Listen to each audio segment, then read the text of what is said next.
رکوع نمبر 3 سورۃ الحجر۔ عنوان ہے انسان کی پیدائش۔ اعوذ باللہ من الشیطان الرجیم، بسم اللہ الرحمن الرحیم۔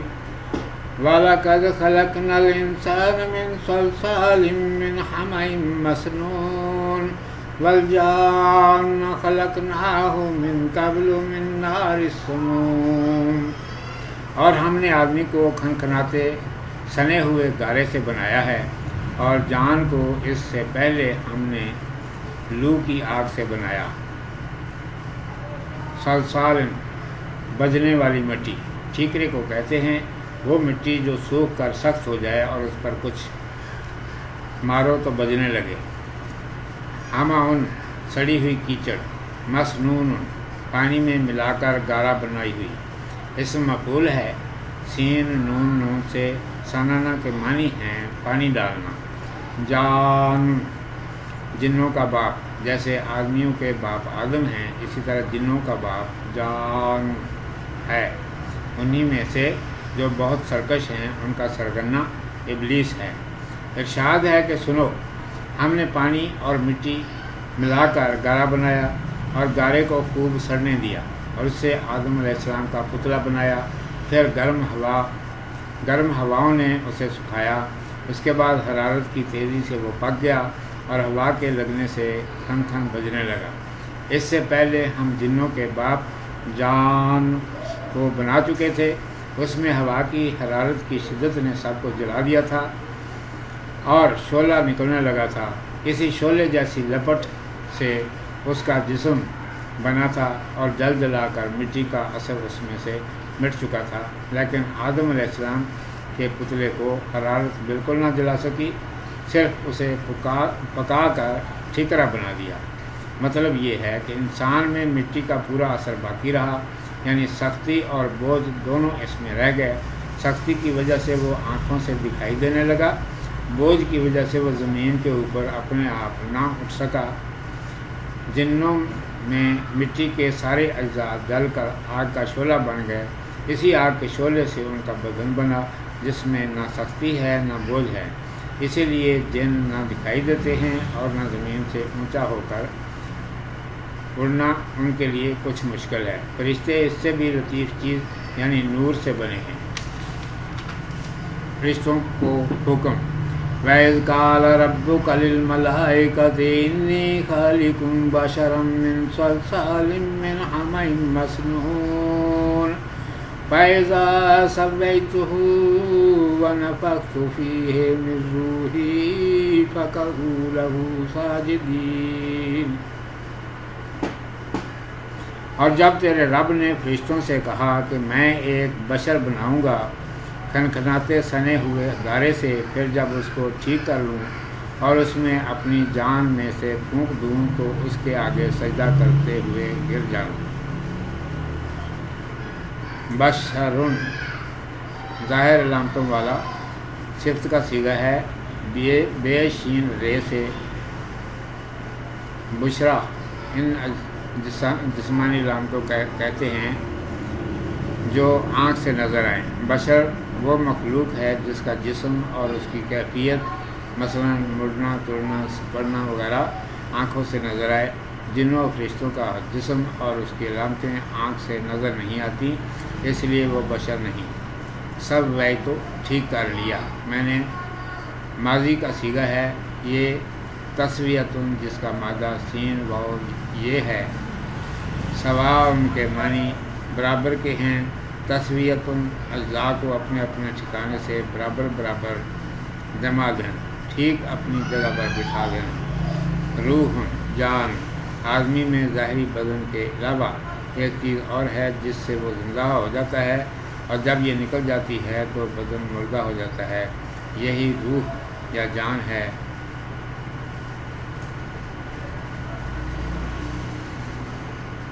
کاؤ گر پڑو، امر کا صیغہ ہے، واو کاف عین سے۔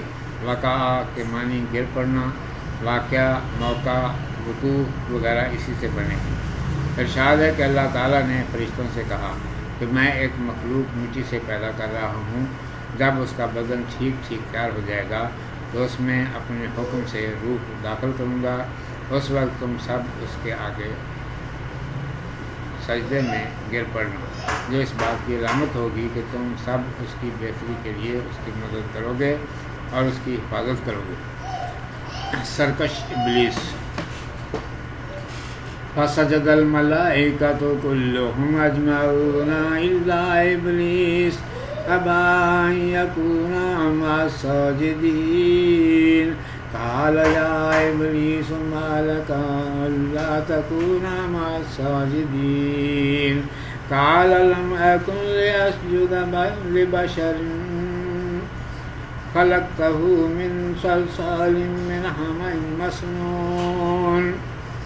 تب ان فرشتوں نے سب نے مل کر سجدہ کیا مگر ابلیس نے وہ نہ مانا کہ سجدہ کرنے والوں کے ساتھ ہو۔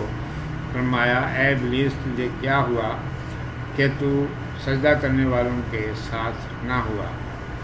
بولا میں وہ نہیں کہ ایک بشر کو سجدہ کروں جس کو تو نے کھنکھناتے سنے ہوئے کالے گارے سے بنایا۔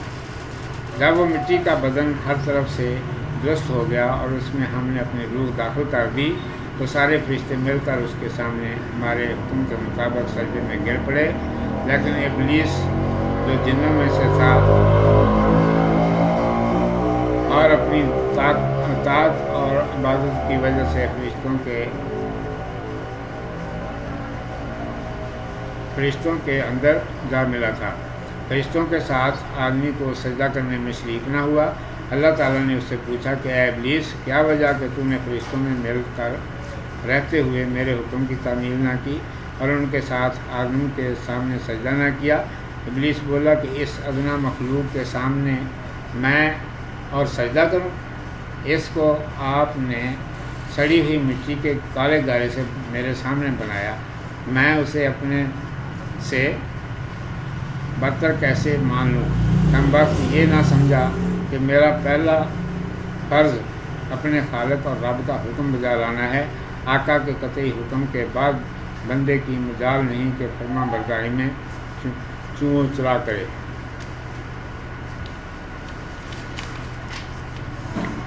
ابلیس پر عقاب۔ قال فاخرج منها فإنك رجيم وإن عليك اللعنة إلى يوم الدين قال رب فانظرني إلى يوم يبعثون قال فإنك من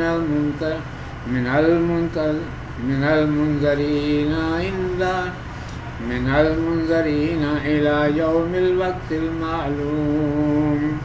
فرمایا تو یہاں سے نکل جا، تجھ پر مار ہے اور تجھ پر پھٹکار ہے اس دن تک کہ انصاف ہو۔ بولا اے میرے رب مجھے اس دن تک ڈھیل دے کہ مردے زندہ ہوں۔ فرمایا اچھا تجھ کو ڈھیل دی۔ اسی وقت مقرر کے دن تک رجیم راندہ درگاہ۔ صفت کا صیغہ ہے جیم میم سے۔ رجم کے معنی پتھروں سے مارنا، مراد یہ ہے کہ پھر ادھر کا رخ کیا تو تجھ پر پتھر اور گولے پڑیں گے۔ انذر ڈھیل دے، امر کا صیغہ ہے انذار سے جو نون رے سے بنا ہے۔ ناظرہ کے مشہور معنی دیکھنے کے ہیں۔ ناظرہ کے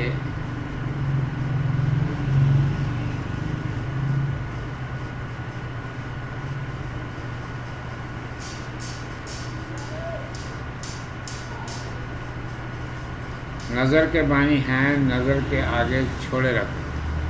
انظر کے معنی ہے نظر کے آگے چھوڑے رکھنا، اور نظر کے مشہور معنی دیکھنے کے ہیں۔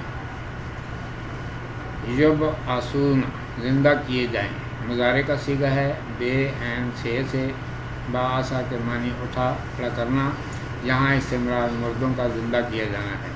ارشاد ہوتا ہے کہ اے مردود تو اس بلند مقام اور رتبے کے قابل نہیں، اس لیے یہاں سے نکل جا، تجھ پر قیامت تک دور پھٹ ہوتی رہے گی۔ ابلیس ملعون کی آنکھیں کھلیں،